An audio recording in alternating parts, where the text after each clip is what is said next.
ஜூலை மாத ராசி பலன்கள். முதலில் ஜூலை மாதத்தினுடைய கிரக நிலைகளை பார்க்கலாம். அதன்படி பார்க்கும் பொழுது மீன மனையில் இருக்கக்கூடிய சனி பகவான் வக்ர நிலையை அடைகிறார். அதாவது ஜூலை மாதம் 13ஆம் தேதி. அதே போல சூரிய பகவான் மிதுனத்திலிருந்து கடகமனைக்கு பயிற்சியாகிறார் ஜூலை மாதம் 16ஆம் தேதி. ஜூலை மாதம் 18ஆம் தேதி கடகமனையில் இருக்கக்கூடிய புதன் பகவான் வக்ர நிலையை அடைகிறார். செவ்வாய் பகவான் சிம்ம மனையில் வீற்றிருக்கிறார் அல்லவா, கேதுவோடு சேர்ந்திருக்கார். அந்த செவ்வாயினுடைய பெயர்ச்சியானது ஜூலை மாதம் 28ஆம் தேதி சிம்மத்திலிருந்து கன்னிமனைக்கு பயிற்சியாகிறது. அதே போல சுக்கிர பகவான் ரிஷப மனையில் ஆட்சி பலத்தோட வலிமையா இருக்கார். சோ இந்த ஜூலை மாதம் 26ஆம் தேதி அன்று மிதுன மனைக்கு பயிற்சியாகிறது. ராகு பகவான் கும்பமனையிலும் கேது பகவான் சிம்ம மனையிலும் இருக்க, சந்திரன் மனு காரகனான சந்திரன் இந்த ஜூலை மாதத்தின் தொடக்கத்தில் கன்னிமனையில் பிரவேசிக்கிறார். சோ இந்த கிரக அமைப்புகளை வைத்துக் கொண்டு இந்த ஜூலை மாதம் என்ன நடக்கும், என்ன பலன், எப்படி இருக்கணும் என்பதை பற்றியும் எந்த தெய்வ வழிபாடு உகந்தது என்பதை பற்றி இந்த பதிவில் நம்ம டீட்டெயிலா பார்க்க போகிறோம். அதற்கு முன்னால் நம்முடைய சேனலை நீங்கள் ஃபர்ஸ்ட் டைம் பார்ப்பவர்கள் என்றால் மறக்காம சப்ஸ்கிரைப் பண்ணிக்கிங்க. ரிஷபராசி அன்பர்களே, இந்த ஜூலை மாதம் என்ன பலன் எப்படி இருக்கும் அப்படின்னு பார்க்கும் பொழுது, உங்க ராசிநாதனான சுக்கிர பகவான் ஆட்சி பலத்தோட ஸ்தான பலத்தோட வலிமையாக இருக்கக்கூடிய ஒரு மாதம். அப்போ உங்க ராசிநாதன் வலிமை பெற்றாலே அந்த மாதம் செயல்பாடுகள் திருப்தி இருக்கும். என்ன அழுத்தம் பிரஷர் இருந்தாலும் அதை சமாளிக்கக்கூடிய ஆற்றலை கொடுக்கும். அப்போ ராசிநாதன் நல்லா இருக்கு, உங்க தனித்துவம் மேம்படுத்தப்படும். பெரிய மனிதர்களின் தொடர்புகளை ஏற்படுத்தும். அதாவது இதுவரை ஹெல்த்ல, அதாவது உங்களுடைய உடம்புல ஏதாவது ஒரு குறைபாடு இருந்தாலும் அது நிவர்த்தி ஆகக்கூடிய ஒரு வாய்ப்புகள் சந்தர்ப்பங்கள் இருக்கும். புதிய முயற்சிகள் கை கொடுக்கும். புதியதாக ஒரு ஸ்ட்ராட்டஜி பிளானை வகுத்து வித்தியாசமா எதையாவது ஒன்று செயல்படும் அப்படிங்கிற ஆர்வத்தை தூண்டும். அப்போ நீங்க எடுக்கக்கூடிய முயற்சி நல்லபடியா அமையக்கூடிய ஒரு நல்ல மாதமாக இந்த ஜூலை மாதம் அமைய பெறும். என சுக்கிரன் ராசிநாதன் வலிமை பெறக்கூடிய ஒரு மாதம் அப்படின்னு நம்ம எடுத்துக்கலாம். தனம், குடும்பம், வாக்குஸ்தானம் எப்படி இருக்கு அப்படின்னு பார்க்கும் பொழுது, சுகஸ்தானத்தின் அதிபதியாக இருக்கக்கூடிய சூரியன் 2ஆம் இடத்துல உட்கார்ந்து இருக்கு. தனக்காரக கிரகம் என்று சொல்லக்கூடிய குருவும் 2ஆம் இடத்துல இருக்கு. அப்போ லாபாதிபதி 2ஆம் இடத்துல இருக்கார். தனக்காரகன் 2ஆம் இடத்துல இருக்கு. அது சூரியனோட இருக்கு. சிவராஜ யோகத்தில் இருக்கு. குடும்பம் நன்றாக இருக்க போகுது. குடும்பத்துக்கு மகிழ்ச்சி தரக்கூடிய செய்திகள் உங்க வீட்டுல வந்து சேரும். அப்ப குடும்பத்துக்கு தேவையான பொருள் உண்டு. குழந்தைகளுக்காக நீங்கள் இந்த மாதம் உழைக்க வேண்டியிருக்கும். குழந்தைகளுடைய ஆசைகளை, என குரு அங்க இருக்கார்ல 2ஆம் இடத்துல, அப்போ குழந்தைகளுக்காக பாடுபடுவீங்க. குழந்தைகளுக்காக அவங்களுடைய செயல்பாடுகளை இறங்கி அவர்களுடைய காரியத்தை வெல்வதற்கான, அவர்களுடைய ஆசைகளை தீர்ப்பதற்குண்டான ஒரு மாதமாக அமையும். அதனால மகிழ்ச்சி, சந்தோஷம்.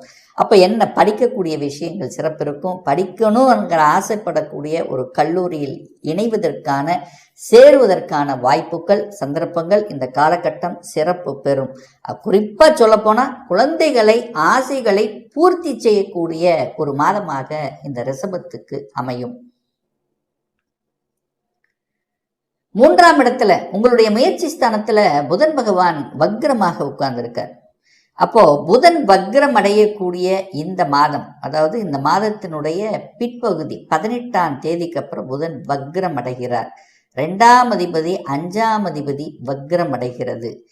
அப்போ புதன்ங்கிறது எழுத்து சம்பந்தப்பட்ட, புதன்ங்கிறது வியாபாரம் சம்பந்தப்பட்ட, புதன்ங்கிறது ஒப்பந்தம் சம்பந்தப்பட்ட, கையெழுத்து சம்பந்தப்பட்ட, டாக்குமெண்ட் சம்பந்தப்பட்ட இந்த விஷயத்துல கரெக்டா இருக்கணும். அப்போ எந்த ஒரு ஒப்பந்தமாக இருந்தாலும், எந்த ஒரு டாக்குமெண்டாக இருந்தாலும் அதை சரி பார்க்கணும் என்பதை ஞாபகத்தில் வைத்துக் கொள்ளுங்கள் இந்த ரிஷபராசி என்பர்கள். இல்லைன்னா எதையாவது ஒரு தவறு ஏற்பட்டு அதன் மூலமாக பிரச்சனை அனுபவிக்கக்கூடிய தன்மை இருக்கும்.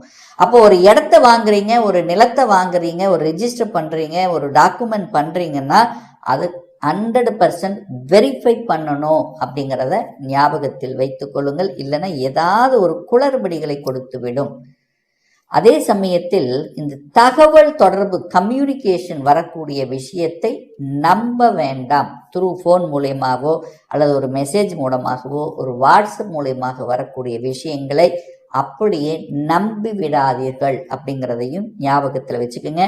ஏன்னா புதன்ங்கிறது தகவல் தொடர்பு கம்யூனிகேஷனுக்கு சொந்தக்காரர். 4ஆம் இடத்துல, அதாவது உங்களுடைய சுகஸ்தானத்தில் செவ்வாயும் கேதுவும் இணைகிறது. செவ்வாய்ங்கிறது யாரு? விரையாதிபதி அப்படின்னு எடுத்துக்கலாம். கேதுங்கிறது ஒரு தடை செய்யக்கூடிய ஒரு கிரகம். ஒரு ஒரு ஏதாவது ஒரு தொந்தரவு, ஒரு தடை அப்படிங்கிறது இருக்கும். அப்போங்க செவ்வாய் கேது சேர்ந்துருக்கு. அப்போ செவ்வாய் கேது சேரும் போது அந்த இடத்துல ஒரு பிரச்சனை இருக்கு. 4ஆம் இடம் என்பது தாய்க்கு ஒரு பிரச்சனை இருக்கு. தாய் ஹெல்த்துக்கு கொஞ்சம் பார்த்துக்கணும். தாயோட ஒரு சண்டை போடக்கூடாது. தாயை நன்றாக பார்த்து கொள்ளணும். தாய் வர்க்கம் ரீதியாக அப்படின்னு எடுத்துக்கலாம். அதே சமயத்தில் 4ஆம் இடம்ங்கிறது இந்த வீடு, வண்டி, வாகனம் வாங்கலாமான்னா வாங்கலாம். ஏன்னா சுக்கிரன் வலிமையா இருக்கு. ஸோ வீடு, வண்டி, வாகனத்துக்கு காரக கிரகம் வலிமை பெறுகிறது. ஆனா அந்த 4ஆம் இடத்தில் கேது இருக்கு. அப்போ ஒரு தடையை கொடுக்கும். இதை வாங்கலாமா, அதை வாங்கக்கூடாதா, ஸோ இது சரியா அது தவறா அப்படிங்கிற ஒரு கன்ஃபியூஷனை கொடுத்து அதுக்கப்புறம் வாங்க வைக்கும். அங்க புதன் இருக்கிறதுனால டாக்குமெண்ட் சரியா பயன்படுத்தி, டாக்குமெண்ட் சரியா இருக்குங்கிறது செக் பண்ணிட்டு நீங்க வாங்கிக்கலாம். குழந்தை நலன், குழந்தை பற்றிய சிந்தனைகள் எப்படி இருக்குன்னா, 5ஆம் இடத்தை பார்க்கணும், குருவை பார்க்கணும். குரு சூப்பரா சூரியனோட சேர்ந்திருக்கார். தன்னம்பிக்கை கிரகத்தோடு சேர்ந்து குரு இருந்து சிவராஜ யோகத்துடன் இருக்கிறது. அப்போ குரு நன்றாக இருக்கிறது, குழந்தை நன்றாக இருக்கிறது, குழந்தை நன்றாக வளரப்போகிறது. குழந்தை படித்தவுடன் குழந்தைக்கு தேவையான அந்த வேலை கிடைக்க போகிறது. அப்போ குழந்தை நலன் சிறப்பு பெறும் அப்படின்னு நம்ம எடுத்துக்கலாம். ஆனா சனி அந்த இடத்துல பார்க்கிறார். லாபஸ்தானத்திலிருந்து சனி வக்ரம் பெற்று பார்க்கிறார். அப்போ பூர்வீகம் சார்ந்த விஷயத்துல ஒரு சின்ன தொந்தரவு இருக்குங்கிறதை ஞாபகத்தில் வச்சுக்கோங்க. அப்போ அந்த பிரச்சனைகளை தீர்ப்பதற்கு ஒரு பேச்சுவார்த்தையோ அல்லது மற்ற விஷயத்திலையோ, என செவ்வாய் கேதுவோட இணைகிறது, சகோதர காரகன் கேதுவோட இருக்கிறது. அப்போ இந்த மாதம் கொஞ்சம் அந்த பேச்சில் சில சண்டை சச்சரவு வருவதற்கான வாய்ப்புகள். அப்ப சரியான அணுகுமுறையை பின்பற்றுவது நல்லது என்பதை ஞாபகத்தில் வைத்துக்கொண்டு செயல்படுத்துங்கள். 6ஆம் இடத்தை குரு பார்க்குது. எந்த இடத்தை பார்க்கிறதோ அந்த இடத்தை குரு வளர்க்கும் அப்படின்னு அர்த்தம். அப்ப 6ஆம் அதிபதி இந்த மாதம் வலிமை பெறுகிறது. 6ங்கிறது என்ன? வேலை. ஸோ வேலையை வளர்க்கும். அப்போ நல்ல வேலை கிடைக்க போகுது. வேலை இல்லாத இந்த ரிஷபத்துக்கு வேலை கிடைச்சிரும். வேலை கிடைக்கல, ஒரு 2 மாதமா நானும் ட்ரை பண்ணிட்டு இருக்கிறேன், எனக்கு ஒரு நல்ல வேலை அமையல, நிறைய இன்டர்வியூ அட்டன் பண்ணியிருக்கிறேன், ஆனால் அது நல்ல பாசிட்டிவ் பதில் தான் கிடைக்குது, ஆனால் ஆர்டர் வரல. ஸோ இந்த மாதிரி இருக்கின்றவர்களுக்கு இந்த மாதம் நல்ல வேலை கிடைக்கும். எக்ஸ்பெக்டேஷனுங்கிறது சிறப்பு பெறும். போய் ஜாயின் பண்ணிடுவீங்க, அதில் எந்த மாற்று கருத்தும் இல்லை. கடன் விஷயம் மட்டும் கவனத்தில் எடுத்துக்கொள்ள வேண்டும். கடன், குரு 6ஆம் இடத்தை பார்த்து கடனை வளர்க்கிறது. சுக்கிரன் 6க்குரியவன் ஸ்ட்ராங்கா இருக்கார். அப்போ கடனை பற்றிய எண்ணங்கள், கடனை பற்றிய சிந்தனை ஓட்டங்கள் அதிகமாக இந்த மாதம் இருக்கும். அப்போ ஒன்று கடனை அடைக்கிறது, இல்லைன்னா கடனை வாங்குறது. ஸோ ஏதோ ஒன்று கடனை பற்றிய ஓட்டங்களுடன் இருப்பீர்கள். ஆனால் கடன் ஒரே ஒரு விஷயம், கடன் வளர்க்குங்கிறதுனால தன்னுடைய கெப்பாசிட்டிக்கு மேலே கடன் போயிடக்கூடாது. ஒரு இடத்த வாங்குறது, நிலத்தை வாங்குறது, ஒரு அசையா சொத்துக்கள் வாங்குறது, இந்த மாதிரியான விஷயத்துக்கு ஓகே. பட் தேவையில்லாத விஷயம், பணத்தை யாரோ ஒருத்தருக்கு கொடுப்பது, ஸோ பணம் சம்பந்தப்பட்ட விஷயத்துல கொஞ்சம் கவனத்துடன் இருந்து கொள்வது இந்த ரிஷபத்துக்கு சிறப்பு. குரு பகவான் 8ஆம் இடத்தை பார்த்து வலுப்படுத்துகிறார். சூரியனும் பார்க்கிறார். ஸோ குரு 8ஆம் இடத்தை பார்க்குது. திடீர் அதிர்ஷ்டம். 8ஆம் இடம்ங்கிறது வலிவேறு. வலியோடு கூடிய விஷயத்தில் இருக்கக்கூடியவர்களுக்கு அந்த வலி நிவர்த்தி ஆகும், திடீர் அதிர்ஷ்டமாக மாறும் அப்படிங்கிறத அமைப்பு. அப்போ குரு வலிமை பெறுகிறது. அதாவது குரு அப்படிங்கிற கிரகம் 8ஆம் இடத்தை பார்த்து வளர்க்கிறது அப்படின்னு அர்த்தம். அப்ப என்ன? 9, 10க்குரியவன் யோகத்தை கொடுக்கக்கூடிய சனி 11ஆம் இடத்துல போய் அமர்வது நல்லது, நல்ல தன்மை. ஆனா இந்த மாதம் வக்ரம் அடைகிறார். அப்ப வக்ரம் அடையும் போது அங்க என்ன ஒரு பிரச்சனை, நல்லதா நடந்து கொண்டு இருக்கக்கூடிய விஷயங்கள் இப்போ கொஞ்சம் ஒரு மாதிரி அந்த வக்ரமன என்ன தன்னுடைய நிலைக்கு மாறின தன்மை அப்படின்னு எடுத்துக்கும். இது வரைக்கும் நல்ல வேலை கொடுத்து கொண்டிருக்குன்னா இப்ப அங்க ஒரு கெடுதல் வருவதற்கான வாய்ப்புகள் இருக்கு. அப்ப எச்சரிக்கை உணர்வோட இருங்க அப்படிங்கறதான் குறிக்காமிக்குது. ஸோ வக்ரம் என்பது இயல்புக்கு மாறிய தன்மை. இது வரைக்கும் நல்ல வேலையில் இருக்கிறேன், எனக்கு சாட்டிஸ்ஃபையோட இருக்குது அப்படி நினைத்து கொண்டிருப்பவர்களுக்கு இப்போ ஒரு இடைஞ்சல் கொடுப்பதற்கு தயாராக இருக்கிறது என்பதை ஞாபகத்தில் வைத்துக்கொண்டு செயல்படுத்துங்கள். சார் 2 மாசமா எனக்கு வேலையே இல்லை சார், நான் வேலைக்காக அலைஞ்சு திரிஞ்சு என்னென்ன பண்றேனோ பண்ணிட்டு இருக்கேன் சார், கிடைக்கலன்னா அந்த மாதிரி இருக்கக்கூடிய ரிஷபத்துக்கு வேலை கிடைச்சிருங்க. 100% வேலை நிச்சயமாக உண்டு அப்படின்னு எடுத்துக்கிறேன். ஏன்னா இயல்புக்கு மாறிய தன்மை.